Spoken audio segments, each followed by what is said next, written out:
Kembali di Metro Kini pemirsa, Bandara Halim Perdana Kusuma akan mulai beroperasi sebagai bandara komersial domestik Jumat besok. Hal ini dilakukan dengan tujuan untuk membantu mengurangi kepadatan penerbangan di Bandara Soekarno-Hatta. Lalu bagaimana kesiapan Bandara Halim Perdana Kusuma?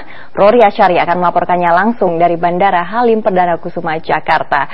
Ya Rory, sejauh ini sampai sejauh mana kesiapan Bandara Halim untuk menjadi bandara komersial? Apakah semua persiapannya sudah selesai dilakukan?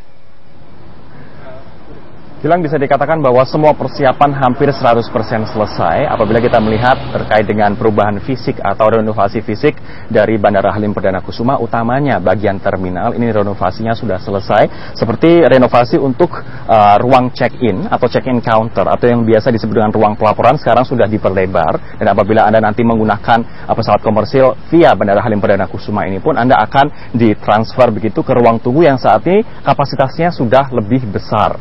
Apabila beberapa waktu yang lalu sebelum renovasi hanya menampung puluhan penumpang, saat ini ruang tunggunya dalam 1 jam bisa menampung 600 penumpang.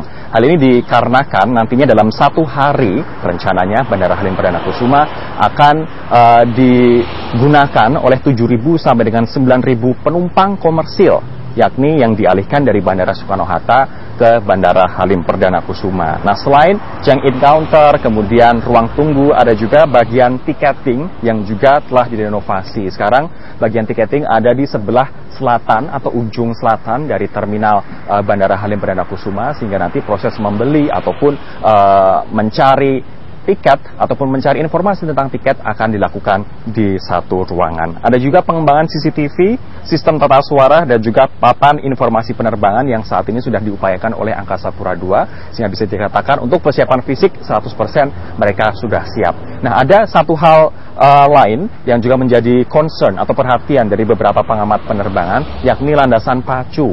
Untuk Anda ketahui bahwa landasan pacu di Bandara Halim Perdana Kusuma ini hanya 1. Di Soekarno-Hatta ada 2, sementara di Bandara Halim Perdana Kusuma hanya 1. Itu pun digunakan bersama-sama antara Angkasa Pura II untuk penerbangan charter dan juga komersil mulai besok, kemudian TNI Angkatan Udara, kemudian ada juga sekolah penerbangan. Nah, menurut General Manager dari Bandara Halim Perdana Kusuma, Iwan Kris Hadianto, penambahan volume penerbangan yakni komersil di Bandara Halim Perdana Kusuma ini tidak akan berpengaruh terhadap aktivitas TNI AU, dikarenakan dalam 1 jamnya kapasitas pergerakan pesawat di Bandara Halim Perdana Kusuma ini atau khususnya di runway tersebut adalah 12 aktivitas penerbangan untuk take off dan juga untuk landing. Nah, sementara saat ini yang digunakan adalah 6 hingga 8 aktivitas penerbangan.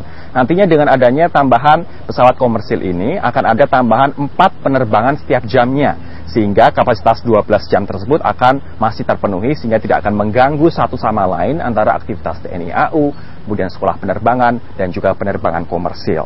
Namun hal ini dibantah oleh salah satu pengamat penerbangan yang juga merupakan mantan Kepala Staf Angkatan Udara, yakni Cepi Hakim, yang mengatakan bahwa bagaimanapun pengaturannya, nanti aktivitas komersil akan tetap mengganggu aktivitas TNI AU. Untuk diketahui, menurut Cepi, Bandara Halim Perdana Kusuma ini juga menjadi kawasan pertahanan nasional dengan adanya markas besar Komando Pertahanan Udara Nasional. Ada juga skuadron udara, skuadron teknik pemeliharaan pesawat, batalion tempur Korps Paskas AU, tempat berlatih para personel Angkatan Udara dan Laut, serta adanya sekolah penerbangan itu tadi. Nah, kita harapkan saja nanti semoga dengan adanya penerbangan komersil di sini tidak saling mengganggu antara TNI AU, kemudian penerbangan komersil dan juga sekolah penerbangan sehingga tidak ada yang dikorbankan. Ada beberapa aspek lain terkait dengan jadwal penerbangan yang ingin saya sampaikan, bilang. Jadi, mulai besok akan ada 1 maskapai yang telah beroperasi, yakni Citylink. Rencananya akan ada 9 penerbangan dari Halim Perdana Kusuma setiap harinya. Nah, Citylink ini akan melayani untuk besok 4 tujuan, yakni dari Jakarta ke Semarang, Yogyakarta, Surabaya, dan juga Malang.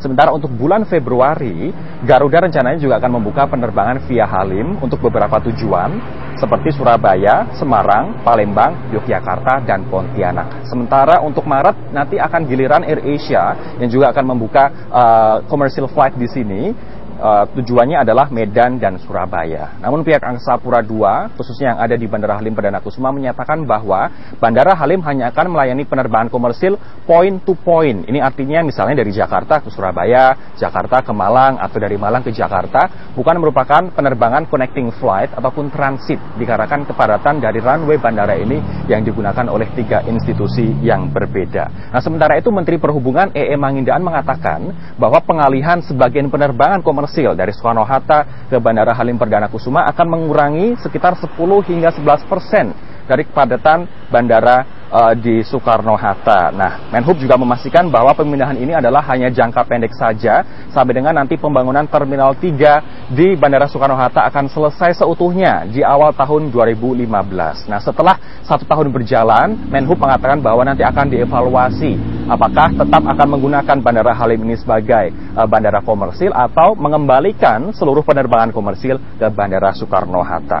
Salah satu hal yang juga kita sebagai masyarakat khawatirkan adalah titik-titik macet untuk menuju Bandara Halim Perdana Kusuma ini. Kita tahu bahwa Bandara Halim Perdana Kusuma bukan didesain untuk penerbangan komersil, walaupun dulu pernah menjadi penerbangan komersil, tapi tentu saja kondisi lalu lintas dan juga kepadatan lalu lintas berbeda antara dulu dengan sekarang. Ada beberapa titik yang tadi saya sempat menghubungi beberapa narasumber begitu terkait dengan pengamat transportasi, ada juga supir taksi dan juga supir ojek yang beberapa waktu yang lalu kami sempat wawancara untuk mengetahui bagaimana sebenarnya titik-titik yang rawan macet untuk menuju Bandara Halim Perdana Kusuma ini. Yang pertama adalah di perempatan Cawang, di mana selain padat kendaraan, ada juga banyak tukang ojek dan juga angkutan umum yang sering berhenti di sisi kanan dan juga sisi kiri dari ruas jalan ini. Kemudian apabila Anda melalui Cililitan, pemirsa, dari Otista, dari Kampung Melayu, Dewi Sartika, Kalibata, ini akan melewati Terminal Cililitan. Untuk Anda ketahui bahwa banyak mobil Trans Halim yang menunggu penumpang di sana. Belum lagi ojek, nah jalanan yang melewati Terminal Cililitan ini juga sempit. Selain 2 wilayah tadi, ada juga apabila Anda mengambil ruas via Tol Cikampek ke arah Halim, ini juga rawan macet, terutama bila sudah mencapai perempatan Halim. Nah, dari Anda yang arahnya adalah dari Pondok Gede Bekasi menuju Halim akan melewati Jalan Pinang Ranti. Nah, Jalan Pinang Ranti ini kita tahu jalannya sempit, kemudian angkutan juga sering menunggu penumpang di sana dan macet hampir setiap hari. Belum lagi sering terjadi penyumbatan di pintu tol Pondok Gede akibat antrean panjang kendaraan. Nah, lokasi pintu tol dari Pondok Gede ini juga terletak di perempatan Cawang, sehingga apabila dibiarkan tanpa ada rekayasa lalu lintas di sana, penumpang yang akan berbelok ke arah Halim akan terhambat. Nah, tapi kita juga sempat diberi jaminan begitu oleh Dinas Perhubungan DKI Jakarta serta pihak kepolisian bahwa nanti akan ada rekayasa lalu lintas sehingga akses dari dan ke Bandara Halim Perdana Kusuma tidak akan terlalu padat. Kita tunggu saja bagaimanakah rekayasa lalu lintas itu sehingga akses dari dan ke Bandara Halim Perdana Kusuma tidak akan menambah derita kita sebagai penumpang, di mana Bandara Soekarno-Hatta saat ini sudah sangat penuh oleh penumpang dan sudah 300% melebihi kapasitas normal. Gilang. Ya, baik Rory, terima kasih untuk laporan Anda. Rory Asyari melaporkan langsung dari Bandara Udara Halim Perdana Kusuma, Jakarta.